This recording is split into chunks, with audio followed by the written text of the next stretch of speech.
कुछ नहीं भैया, हम घर पे गए ना तो ऐसा मतलब दिखा ना, तो कोई बात ही नहीं थी, हमारा सब कुछ अच्छा था अल्लाह के करम से।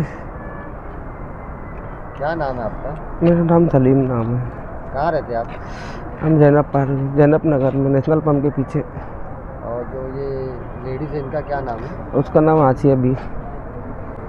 आपकी कौन है? मेरी वाइफ बीबी है। मगरिब की नमाज़ के फ़ौरन बाद मुझे अकबर भाई का फ़ोन आया। अकबर भाई ने कहा कि यार गढ़ नंबर 116 दरेगांव में मेरे एक दोस्त है, ये कुछ आपस में साथ में कुछ ज़मीन का कारोबार करते हैं, तो ये इनके घर पे दोनों जन पैसा लेने के लिए गए थे। तो ये अंदर गए और जाने के बाद घर में से चिल्लाते हुए निकले बहुत ज़ोर से।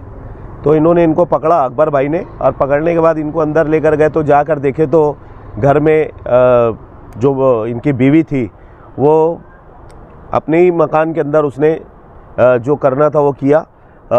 अकबर भाई ने मुझे वहाँ से कॉल किए तो हमने उनको फारहान हॉस्पिटल भेजे। अल्ताफ़ भाई को कॉल किया गया, ये अल्ताफ़ भाई के कांटेक्ट के है, तो अल्ताफ़ भाई ने भी मुझे कॉल किया, अकबर भाई ने भी किया। फिर हम लोगों ने सिविल हॉस्पिटल लाए।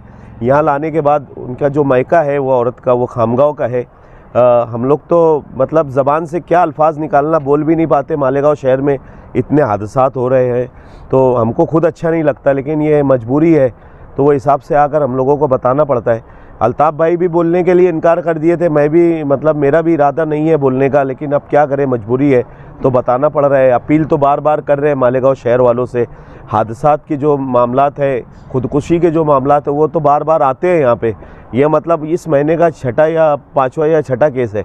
हम लोगों ने बाइट देना बंद कर दिया, मोबाइल पे डालना बंद कर दिया, लेकिन बालते मजबूरी हम लोगों को आकर बताना पड़ता है। अब उनका नाम इन्होंने आपको बोला, उम्र भी उनकी ज़्यादा नहीं है, घर में कोई मामलात भी नहीं थे, कोई ऐसा कोई इन लोगों का आपस में झगड़ा वगैरह भी नहीं था। घर में 2 लड़के हैं, एक लड़की है, लड़की उसके मतलब ससुराल में रहती है और 2 बच्चे इनके साथ में रहते हैं। मतलब सुखी परिवार था। और घर भी इन्होंने अभी तकरीबन महीना भर पहले घर बनाया और नए घर में ये लोग शिफ्ट हुए और इस तरीके का हादसा मामला सामने आया। फिर इतने मामला हो रहे, कोई अपील बस उलमाए किराम से हम लोग कर सकते हैं कि उलमाए किराम इस्लाह माशरा करे, और जो सियासी लोग हैं, समाजी लोग हैं, हमारे जैसे जो लोग हैं, हम लोगों को आगे आने की ज़रूरत है। और नुक्कड़ नाटक के ज़रिए बोलो या फिर और कुछ दूसरी चीज़ें बोलो, और उलमाए किराम ज़्यादा से ज़्यादा इस्लाह माशरा करे। और जो हमारी माँ बहनें हैं, जो आलमा जो हमारी माँ बहनें होती है, तो वो घर घर जाए और हमारी माँ बहनों की ज़हन साजी करे कि ख़ुदकुशी एक हराम चीज़ है, ख़ुदकुशी से बचना चाहिए, क्योंकि इंसान ना दुनिया का रहता है ना आखिरत का रहता है। अल्लाह के नज़दीक भी उसका कोई ऐसा वो नहीं रहता है, और हमेशा हमेश के लिए वो अज़ाब में मुब्तला रहता है। अगर हमारी जो उलमा बहनें हैं, आलमा बहनें हैं, जो घर घर दर्स कुरान वगैरह देती है, तो वो जाए और हमारी माँ बहनों की ज़हन साजी करे। और उसके अलावा उलमाए किराम जो है वो इस्लाह माशरा करे, तो इससे हो सकता है कि फ़र्क पड़ेगा। रमज़ानपुरी में आज एक केस हुआ, कल एक नौजवान लड़की ने फांसी लगाई थी। आज रमज़ानपुरी में केस दर्ज हुआ, वो ब्लैक मेलिंग का मामला था। तो जो लोग ऐसे ब्लैक मेलिंग का शिकार होने की वजह से खुदकुशी कर लेते हैं, और जो लोग ब्लैक मेल हो रहे हैं और ये कोशिश की तरफ जा रहे थे, ऐसे लोगों के लिए आप क्या?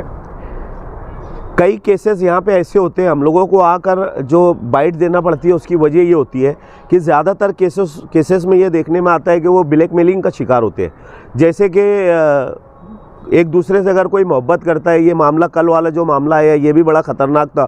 हम लोगों ने उनको जिस वक्त वो बच्ची को उतारने के बाद वहाँ पे एक लड़का खड़ा था, उसने मेरे हाथ में डायरी दिया कि अंकल देखो ये डायरी के अंदर कुछ लिखा हुआ है। तो उसमें उर्दू में लिखा था, मैं पीआई साहब को बताया तो उसमें ये लिखा हुआ था कि अम्मी अब्बू मुझे माफ़ करना, कोई आसिफ नामी लड़का है वो मुझे वीडियो वायरल करने की धमकी दे रहा है। तो ये ऐसा उसके ऊपर बाकायदा लिखा था, और लड़की बीए करी हुई थी, और उसने उर्दू में मतलब इतनी अच्छी हेड राइटिंग थी उसकी कि जो मतलब जेल पेन से लिखा गया था।